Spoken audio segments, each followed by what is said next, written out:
Well, I want to thank you, Mr. Chairman, and the ranking member for having this hearing, and I want to thank all of you for testifying today. I appreciate your testimony.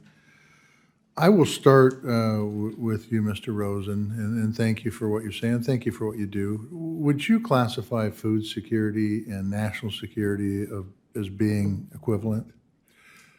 Food security and national security? Yes, Senator. Issues of food security, particularly when it comes to supply chain, are core national security issues. Thanks for that. In my real life, I'm a farmer. And interestingly enough, a couple of years ago, I started getting phone calls from folks who were buying up land in north central Montana.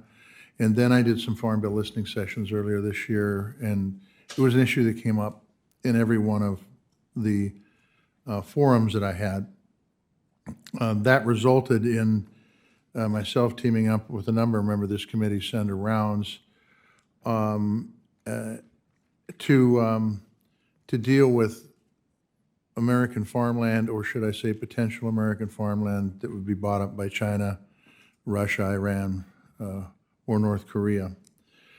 So the first question I have for you is, right now, a covered transaction does not include farmland unless it's next to a designated military base. Is that correct?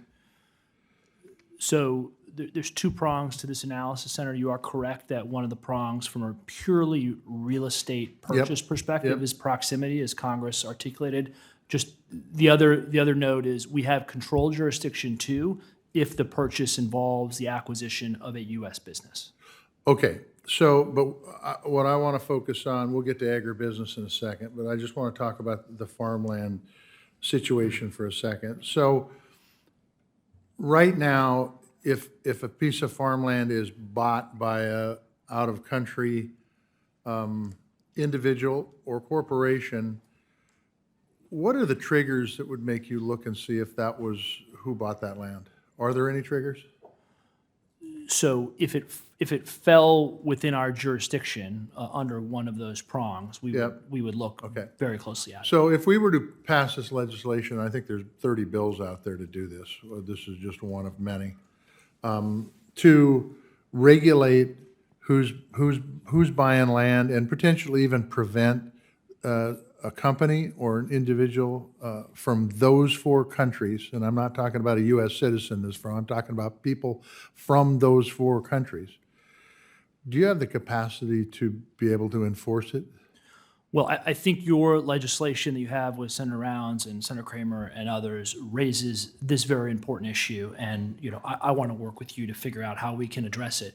From a resource perspective, you raise an excellent question. Depending on what the scope of what you're considering, we would have to assess what that would bring in and whether that's targeting the national security. So I have no idea how much land is being bought in this country by folks from outside this country, okay?